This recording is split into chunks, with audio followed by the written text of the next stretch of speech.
Welcome, स्वागत है आपका भौतिक विज्ञान के आज के पहले चैप्टर में। मैं आनंद दुबे लाया हूं आपके लिए आज एक बेहद ही मस्त चैप्टर जिसको हम कहते हैं विद्युत आवेश। क्या कहते हैं दोस्तों? विद्युत आवेश। तो आज हम विद्युत आवेश को पढ़ेंगे। ठीक, तो आज हम विद्युत आवेश के विषय में पढ़ेंगे दोस्तों। तो आज इस चैप्टर को शुरू करने से पहले हम एक शेर से शुरुआत करेंगे कि तुम लिबास बदल रहे हो, हम किरदार बदल देंगे। तुम लिबास बदल रहे हो, हम किरदार बदल देंगे। तुम थक जाओगे पढ़ते पढ़ते, जब हम इतिहास बदल देंगे। तो दोस्तों, ऐसे ही मेहनत करना है हमें इस बार के बोर्ड एग्जाम में कि हम इतिहास बदल सके। तो आज हम लोग पढ़ने वाले हैं पाठ 1 का हर वो पॉइंट जो कि बेहद जरूरी है, और उस पॉइंट को खत्म करेंगे हम विद्युत क्षेत्र की तीव्रता के ऊपर। तो चलिए शुरू करते हैं आज के इस वीडियो को। हमारे इस चैप्टर का सबसे पहला पॉइंट दोस्तों आता है विद्युत आवेश। क्या आता है दोस्तों? विद्युत आवेश। क्या है विद्युत आवेश? तो याद रखिएगा आप, किसी पदार्थ का वह गुण दोस्तों जिसके कारण उस पर विद्युत एवं चुंबकीय प्रभाव उत्पन्न होता है, उसे हम विद्युत आवेश कहते हैं। अगर मैं बात कहूं कि ये अगर कोई धातु है या फिर इस पर किसी कारणवश अगर इस पर विद्युत आवेश एवं चुंबकीय बल उत्पन्न हो, तो उसे हम विद्युत आवेश कहेंगे। अब आप कहेंगे सर, विद्युत आवेश एवं चुंबकीय बल, ये मतलब कि किसी पदार्थ पर जिस कारण की वजह से विद्युत एवं चुंबकीय बल उत्पन्न होता है, किसी पदार्थ के ऊपर जब किसी कारण से विद्युत एवं चुंबकीय बल उत्पन्न होता है, उसे हम विद्युत आवेश कहते हैं। और विद्युत आवेश को हम लोग Q से डिनोट करते हैं। अच्छा, इसका जो मात्रक होता है उसे हम कूलाम कहते हैं। याद रखिएगा, इसका SI मात्रक क्या होता है दोस्तों? कूलाम होता है। इस पर आधारित बोर्ड में एक सवाल पूछा जाता है। उस सवाल को देखिए दोस्तों। वो सवाल कैसे होता है कि किसी पदार्थ पर 2 गुणित 10⁻⁹ इलेक्ट्रॉन है। क्या है दोस्तों? इलेक्ट्रॉन है। तो उस पर आवेश कितना होगा? तो उस पर आवेश की गणना, तो उस पर आवेश कितना होगा, एक न्यूमेरिकल देता है दोस्तों यूपी बोर्ड के अंदर। 1 या 2 नंबर के अंदर आपको ये जरूर देगा दोस्तों, क्योंकि ये हिला के रख दिया है आज के हमारे सिलेबसों को। तो ध्यान से सुनिए, ये क्या कहता है। ये हमारा लगेगा जो फॉर्मूला इसमें, उसको हम लोग कहते हैं Q बराबर NI, जहां पर Q आवेश है या नंबर ऑफ इलेक्ट्रॉन है, यानी इलेक्ट्रॉनों की संख्या, इलेक्ट्रॉनों की संख्या N, और E क्या है? एक इलेक्ट्रॉन पर कितना आवेश है दोस्तों, एक इलेक्ट्रॉन पर। ध्यान से सुनिए, तो एक इलेक्ट्रॉन पर आवेश जो होता है वो हमेशा जो है फिक्स होता है। क्या होता है? फिक्स होता है। और ये फिक्स कितना है? 1.6 गुणित 10⁻⁻⁹ कूलाम। तो दोस्तों अब ध्यान से देखिए, Q बराबर N कितना है? 2 गुणित 10⁻⁹, और एक इलेक्ट्रॉन पर कितना आवेश? 1.6 गुणित 10⁻⁹ कूलाम। बात समझ में आई? तो 2 का गुणा 1.6 में कर देंगे तो Q बराबर 3.2 गुणित, देखिए यहाँ पे 10⁻⁹, यहाँ पे 10⁻⁹, और गुणा में जब इनका हम गुणा करेंगे दोस्तों, तो घातें इसमें जुड़ती और घटती हैं। और याद करिए, प्लस माइनस घटता है, माइनस प्लस घटता है, बड़ी संख्या का चिन्ह उतरता है, माइनस माइनस जुड़ता है, माइनस का चिन्ह उतरता है, प्लस प्लस जुड़ता है, प्लस का चिन्ह उतरता है। मैंने एक वीडियो देखी थी जिसमें एक टीचर इसी तरीके से पढ़ा रहे थे दोस्तों। बिहार के टीचरों को दिल से सलाम मेरा, वे बेहद अच्छा पढ़ा रहे हैं इस समय। ठीक दोस्तों, इस गीत का श्रेय उन्हीं को जाता है, इसमें मेरी कोई भी जो है कोई भी बनावट नहीं है, ये उन्हीं के ऊपर डेडिकेट है। मैंने भी वहीं से देखा था, बहुत खूबसूरत गीत था। ठीक, तो यहाँ पे प्लस माइनस घटता है, तो 19 में से 9 चला गया तो कितना बचा? 10 पे घाते कितना? 10 पे घाते कितना? 10। और प्लस माइनस घटता है, माइनस प्लस घटता है, बड़ी संख्या का चिन्ह उतरता है। तो बड़ी संख्या कौन है? 19 है ना, 19 का चिन्ह उतार दीजिए, -10, और यही कूलाम इतना आवेश आ जाएगा दोस्तों।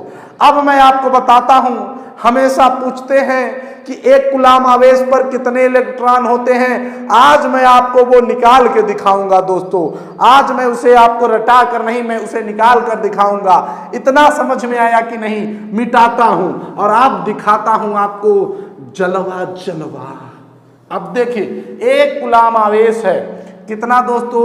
एक कूलाम आवेश हो तो इलेक्ट्रॉन की संख्या बताइए। किसकी दोस्तों? इलेक्ट्रॉन की संख्या। किसकी? इलेक्ट्रॉन की संख्या। तो एक कूलाम आवेश हो यानी Q बराबर 1 हो, N बराबर पूछ रहा है, E बराबर 1.6 गुणित 10 पे घाते -19 कूलाम हो, तो क्या होगा?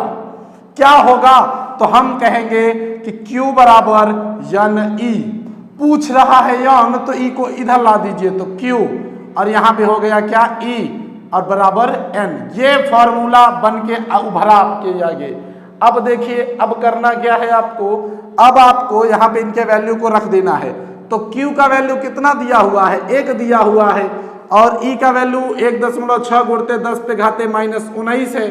जब हम इस 1 का भाग, इस 1 को ध्यान से सुनिएगा, 1.6 को इनसे भाग करेंगे।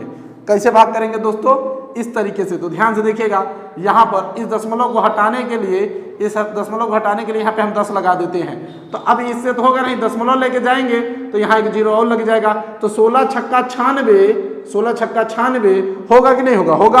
तो यहाँ आएगा 4, फिर 16 दूनी 32, 32 आएगा कि नहीं आएगा? फिर यहाँ पे आएगा 8, फिर 16 पंचे 80 आएगा कि नहीं आएगा? 80। तो यहाँ पे जो वैल्यू आ गई वो कितना आ गई? ऊपर दोस्तों ध्यान से देखिएगा, आ गया है 0.625 बटा 10 पे घाते -19। अभी ऊपर याद रखिएगा, जब यहाँ पे घात माइनस है ऊपर लेके जाएंगे तो घात प्लस में हो जाता है। तो अब यहाँ पे हो जाएगा 6.625 गुणित 10 पे घाते 19, माइनस नहीं रहेगा 19। और याद रखिएगा, ये भी कूलाम में होता है, ये भी कूलाम में, तो कूलाम से कूलाम भी कट जाता है। ठीक, तो यहाँ पे देखिए अब आ गया है 0.625 गुणित 10 पे घाते 19। अब हम एक बार इधर चलते हैं, किधर? 1, 2 या 1 तक चल सकते हैं। तो यहाँ पे हो जाएगा 6.25 गुणित 10 पे घाते 18। तो इतना आवेश, एक कूलाम पर इतने इलेक्ट्रॉन होते हैं। कितने इलेक्ट्रॉन होते हैं? 6.25 गुणित 10 पे घाते 18 इलेक्ट्रॉन होते हैं दोस्तों, जो कि आज तक हम रटते चले आ रहे थे। मैंने आपको उसे भी समझाया है, मैंने आपको उसे भी समझाया है। तो अगर ये सवाले आ जाएं, अगर ये सवाले आ जाएं, 2 में से कोई सवाले, तो छोड़ के मत आना, गुरु जी की बेइज्जती न कराना। याद रखना, अगला अगर मैं बात करूं दोस्तों, तो विद्युत क्षेत्र की बात कर रहे हैं। विद्युत क्षेत्र की तीव्रता पढ़ना है तो सबसे पहले विद्युत द्विध्रुव भी पढ़ना जरूरी है। तो याद रखिएगा, विद्युत द्विध्रुव क्या होता है? विद्युत द्विध्रुव, वाह क्या बात है, क्या नाम है, नाम से पकड़ना सीखिए। विद्युत द्विध्रुव, 2 ध्रुव है। अब वो प्लस भी हो सकते हैं और माइनस भी हो सकते हैं। ठीक दोस्तों, देखिए इधर प्लस भी हो सकता है और माइनस भी हो सकता है कि नहीं? तो देखिए द्विध्रुव माफ करिएगा, तो दो इसमें क्या होते हैं? 2 ध्रुव होते हैं, अब दो ध्रुव जब अल्पतम दूरी पर हो यानी बहुत कम दूरी पर रखे हों, ऐसा बना निकाय क्या होता है, विद्युत द्विध्रुव होता है। बात समझ में आ रही है? तो देखिए देखिए एक बात और समझने का योग्य है कि जब कुछ ही दूरी पर हो, यहां से देखिए कुछ ही दूरी पर है, ठीक, तो इस प्रकार से बना निकाय जो होता है वो विद्युत द्विध्रुव कहलाता है। इंग्लिश में इसे हम इलेक्ट्रिक डाइपोल कहते हैं। क्या कहते हैं? Electric dipole. क्या कहते हैं? इलेक्ट्रिक डाइपोल कहते हैं। इलेक्ट्रिक का मतलब विद्युत, डाई का मतलब दो, पोल का मतलब ध्रुव। तो दो ध्रुव जब कुछ दूरी पर हो, एकदम अल्पतम दूरी पर हो, तो इस तरीके से बना निकाय क्या कहलाएगा, हमारा द्विध्रुव कहलाएगा। अब बात करी जाए द्विध्रुव आघूर्ण की, किसकी दोस्तों? द्विध्रुव आघूर्ण की। तो ध्यान से समझने का प्रयास करिए। अच्छा, इसे भी P से दर्शाया जाता है, ठीक। तो ध्यान से देखिए, अब हम बात करेंगे विद्युत द्विध्रुव आघूर्ण की। किसकी? आघूर्ण की। अब हम विद्युत द्विध्रुव आघूर्ण की बात कर रहे हैं। तो इसमें क्या होता है कि इनके बीच की दूरी, इनकी बीच की दूरी तथा किसी एक के गुणनफल को ही हम विद्युत द्विध्रुव आघूर्ण कहते हैं। तो P बराबर बीच की दूरी, अगर यहाँ से यहाँ तक की दूरी D हो, यहाँ से ये बीच का मूल बिंदु हो, ये बीच का मूल बिंदु हो दोस्तों, मैं समझाने का प्रयास करूं तो अगर यहाँ से यहाँ तक एक द्विध्रुव है, ये द्विध्रुव प्लस Q है और यहाँ पे माइनस Q है, और इनके बीच का जो मूल बिंदु है O है, तो यहाँ से यहाँ तक D, यहाँ से यहाँ तक D, तो टोटल D प्लस D कितना? D प्लस D कितना? 2D, ठीक। तो बीच की दूरी का हम लोग गुणा कर लें और एक आवेश का गुणा कर लें, तो यहाँ पर हमें जो मिल जाता है वो क्या मिल जाता है दोस्तों? हमें मिल जाता है 2D इंटू Q।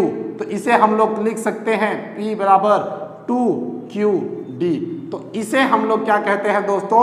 इसे हम विद्युत द्विध्रुव आघूर्ण भी कहते हैं, ठीक। अब अगर बात करी जाए विद्युत क्षेत्र की तीव्रता की, अब बात करी जाए विद्युत क्षेत्र की तीव्रता आखिर होती क्या है, तो दोस्तों किसी विद्युत क्षेत्र क्या होता है,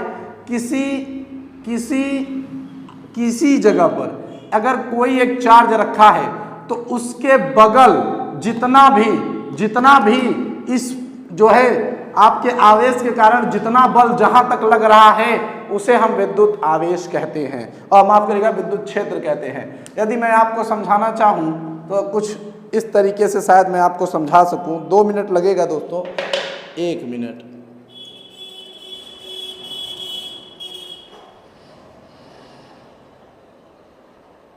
देखिए दोस्तों, मेरे